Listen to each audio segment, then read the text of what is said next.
Okay. Quiet, please. My name is Stephen J. Abramson. Today is August 15th, 2003, and I'm conducting an interview with Arthur Hiller for the Archive of American Television. We are located in Beverly Hills, California. Okay, can you stay there so we can take some... It's my birthday and we had a cake, you know, the whole thing. Right. Never got to it. Okay. We'll start out, we'll do about 10 minutes about your early years, just some biographical information, starting with when were you born and what was your name at birth? I was born in Edmonton, Alberta, Canada on November 22nd, 1923. So I'm a day or two older than I seem. And my name at birth was Arthur Garfin Hiller. One of the few people who hasn't changed his name, as we say. And my parents loved culture. They, whatever culture sort of I have in terms of music or theater or reading came from them. And actually my whole interest in theater came from them. They started a Yiddish theater up in Edmonton, Alberta. They weren't professional. They did it for the community, just to keep the heritage going. Once a year to do a play. And so when I was 7 or 8 years old, I was helping to build the sets and paint the sets. And when I was about 11, I was acting with the long beard and the little hanging sideburns and everything. And I loved theater. And then when I was at high school, I had a wonderful drama teacher who also, well, she had the moral values that my parents had. They selected plays, and I realized later, so did she, that had good moral values, that they were indoctrinating into us without sort of pushing at them, and made a whole difference, you know, not difference, but set the pattern for the way I lived. And actually, when I finished high school, well, there was a professor, a drama professor from Ohio State, came to the University of Alberta, where I lived, and he was doing a summer session teaching teachers how to teach drama. And he taught them by putting on a play.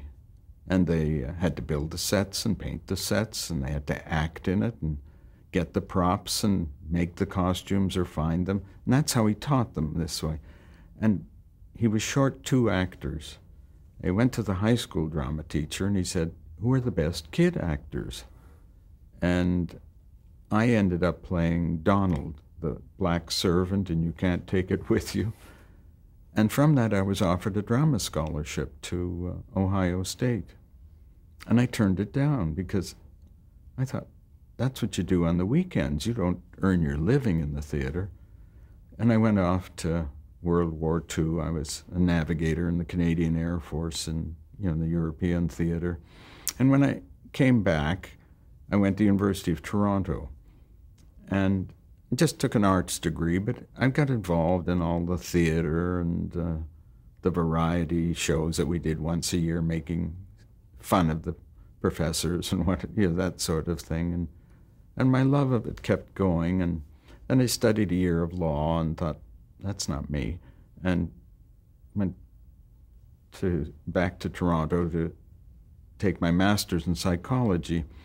And when I was completing that, I thought, it's the social part I like, the communications part. Why am I not doing what I really love? And I just walked into the headquarters of the Canadian Broadcasting Corporation, which was the radio network. And I walked up to the front desk and I said, "Who do I see about a job?" And she said, "Well, what kind of a job?" I said, "Oh, well, and I thought being an actor or an announcer. I worked as an announcer when I came back each summer in Edmonton, announcer operator at a little radio station. And I thought,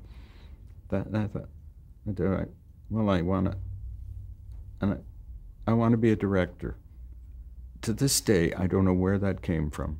I'd never thought about directing, and it just sort of came out. And she said, "Well, you speak to Mr. Doyle, who's the manager of the network." So I phoned Doyle's office, and the secretary said, "The name is Boyle, not Doyle." "And what do you want to see him about?" And I told her, and she said, "You can't see him, but you can see his associate, Mr. Palmer."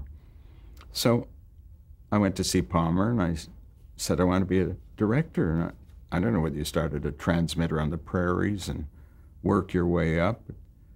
I mentioned then that I needed residence in Toronto because I was completing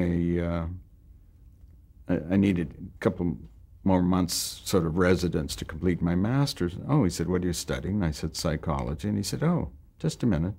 Went away, came back, took me to see the supervisor of public affairs broadcasting. And I had a very pleasant hour-and-a-half conversation with him. And later I realized he was pumping me. What do I read? What do I feel about this civic issue or this social problem? And he suggested I apply for a job he had available in Toronto. And I joined 64 other people applying, and 3 weeks later he hired me, and I was directing talk shows. And I was just thinking, what was the first talk show I did? It was a series called Pro or Con. You picked a topic and got a person on the one side and a person on the other side. And what topic did I pick for the first? Should Canada have a national theater? So I guess my interests were there.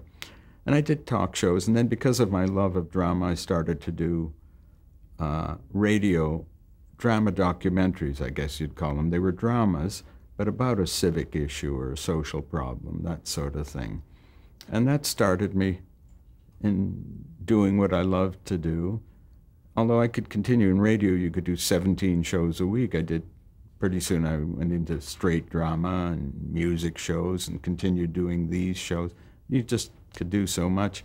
But along came live TV, and you had to make a choice because it took so long, and I chose drama, and it just sort of went on from there. Let me ask you a couple of questions just to fill in a couple of the gaps, just for informational purposes. What was the name of the high school you went to? Victoria High School. And that was in Edmonton, Alberta. Okay. Tell me, what was your father's name and what did he do? My father's name was Harry Hiller, and my mother's name was Rose Garfin Hiller. And they gave me her maiden name as a middle name. And my father had come actually originally to New York from Poland because he wanted to be a doctor, and they wouldn't let him into the university because he was Jewish. And he came over to New York, but his father and sister followed him, and he ended up having to support them and ended up in a barber shop. And then a couple of my mother's brothers who came over to Canada and became, from Montreal, they were, what do you call it? I've forgotten what it's called, but they selling the sandwiches and the magazines on the train, you know, back and forth.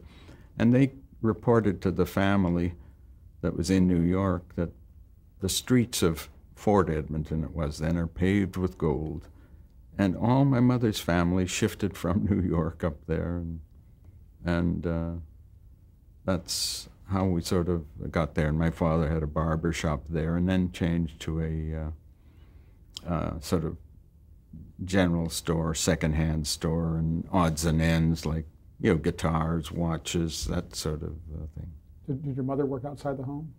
No, my mother was very much in the home. And did you have any siblings? I had two sisters. Actually, one 15 years older than me and one 13 years older. But my parents so desperately wanted a son, they kept trying. And my mother, now this is in 1923, it was like 39 when I was born. And I always say I had like three mothers because my older sisters, and the one moved back to New York, but the one that stayed in Edmonton really sort of mothered me till a couple of years ago when she passed away. But she's still saying, you know, get your hair cut, it's too long, and don't fly there, it's too dangerous. What were your sisters' names? My oldest sister, Dora, and the other one, Goldie. When Was your family affected by the Great Depression? Yes, they were. But they kept it from me. I really wasn't aware till later, but I do remember clearly my father coming in the front door and all smiles and happy and saying, "I got a job for 2 days, I got a job for 2 days." And my thinking, well, so you got a job for 2 days, you know, and not realizing they just always made sure that the kid was well looked after in terms of food and everything. You mentioned that when you applied for that job, you said, "I want to direct." Yes. When you were growing up, did you have any hobbies, or did you think about it at that point? I mean, when you were a kid, did you even know what you wanted to be when you grew up? No, everybody wanted me to be a lawyer because I would win all the public speaking contests and the debating contests between schools or at school. It just sort of, they thought, oh, yes, he should be a lawyer, should be a lawyer. And I thought about that.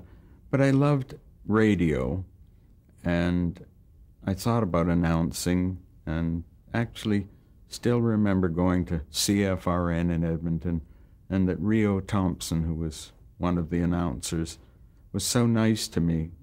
You know, I was like 14, 15, and explained to me and talked to me about the job and everything. And, you know, he could have said, "Get out of here, kid," you know. But what kind of radio did you like? Or who did you have any entertainers that were influential to you, or any types of programs that you loved to listen to? I used to listen to, actually, the wonderful thing for me was that in Edmonton at night we could hear KOA in Denver and KSL in Salt Lake City, and I could hear Jack Benny and Eddie Cantor and Fred Allen, and or even earlier in the day Ebb and Zeb, and Amos and Andy, and just basically most of those. Then I liked Lux Radio Theater, and I forget, there was a suspense show, and so I always loved. In fact, I have round shoulders really, because when I grew up, the radio was a huge thing sitting in your room, and the speaker was down low, and I would sit on a little footstool bent over so my ear would be close to the speaker, with my mother begging me to get into a chair, to sit in a chair, and I couldn't. I so loved radio. Imagine when I first met some of those people. I was thinking when I did a Playhouse 90, we had a rehearsal hall at CBS that was a big room, but a shortcut from one end of the building to the other, and people would go through, and it was fine, it was normal. And that was when Jack Benny was at his height in radio and in TV. And one day we're rehearsing, and the door opens, and Jack Benny walked in, and I just, yeah, I could hardly speak as he stopped and looked, and he said, "Oh, is it all right if I go through?" And I said, "Of course, Mr. Benny, of course." I said, "Thank you." And he walked about 3 steps and turned back and said, "Why am I asking? I own this place." And then walked through. That's great. But when you meet your idols, as we say. Did you go to movies? And Yes. When you went to movies, did you ever think that you wanted to or might be directing those movies? I used to love movies. I would certainly go every Saturday, mostly to the Gem Theater, because you could get in for a nickel there, and the Dreamland, 10 cents.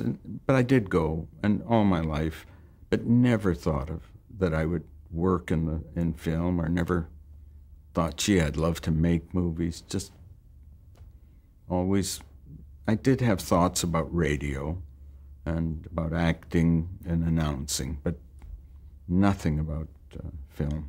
What about television? What are your first memories? Do you remember like the first time you ever even saw a television show, and what did you think of television when it kind of started out?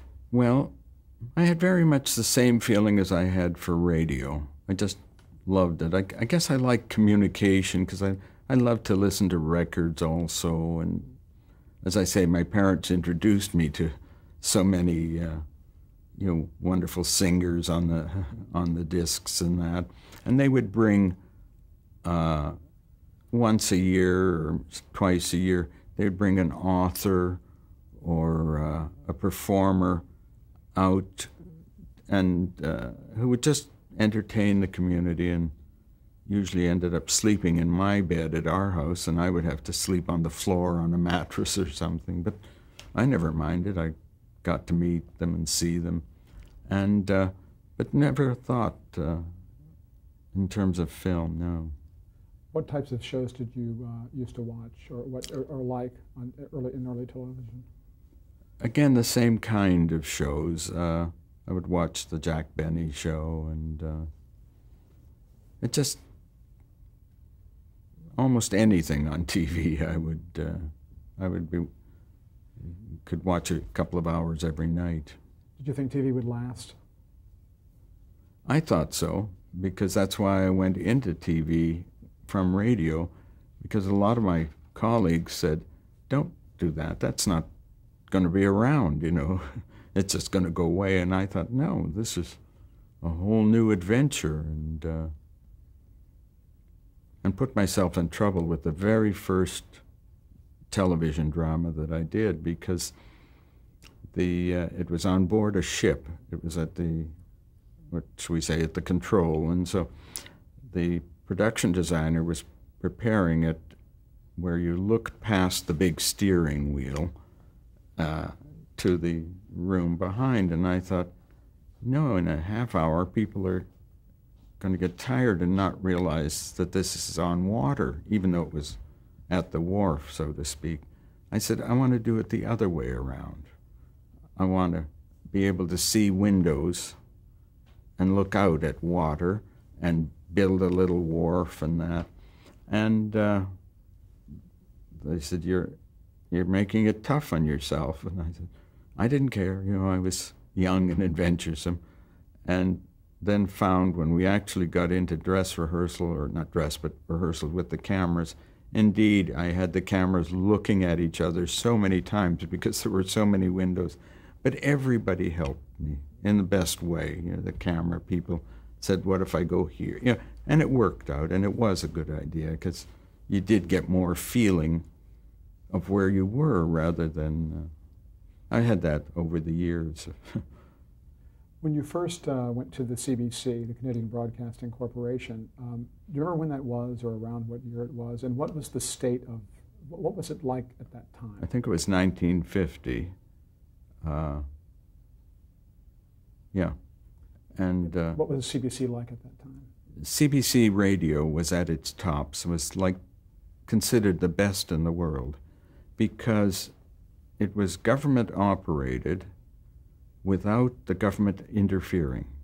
It could make fun of the government, it could dig at them, whatever, but it programmed for everybody. I'm not saying that the symphony was on every night, but there would be symphony nights, there would be intellectual discussion nights, there would be comedy, you know, there would be just talk or discussions, there would be drama. There were all kinds of shows, panels that went into subjects, and it reached out, tried to do well by the whole country, and did terrific. What about the facilities? How well were they equipped at that time? Well equipped. Radio was well equipped because it wasn't too costly. They had a big problem at the CBC when television came along, because that required so much more money, and there were no commercials. There was nothing to get income except the government, and there's a limit to what the government can put into it. And so there was more problem in the television area. You said you went to the University of Toronto, correct? Yes. And where was the CBC headquartered? CBC was headquartered in Toronto. Okay. Mm-hmm. Okay. When you talked about when you started directing, was the very first show you directed, was that a talk show you were mentioning, or what was the very first assignment you had as a director? A radio talk show. Okay. And then how about television? The first was a drama. Was this drama I mentioned with the steering wheel and the ship. Mm-hmm. Why did you leave the CBC? Mavor Moore, who had been the head of CBC production at one time and was a man very interested in theater, had, at the end of his sort of tenure, was doing a documentary at the United Nations in New York. And he was having a drink with John McEnany, who was the Eastern program head of NBC, and who was an ex-Canadian, 1933.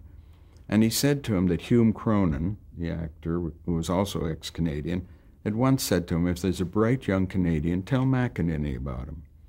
So he asked McEnany if he was interested, and McEnany said, what's his name and what's he do? He said, well, his name is Arthur Hiller, and he's a director. I said, fine. He said, tell him to send me a resume, and if he's ever in New York, to see Richard Pinkham, the VP.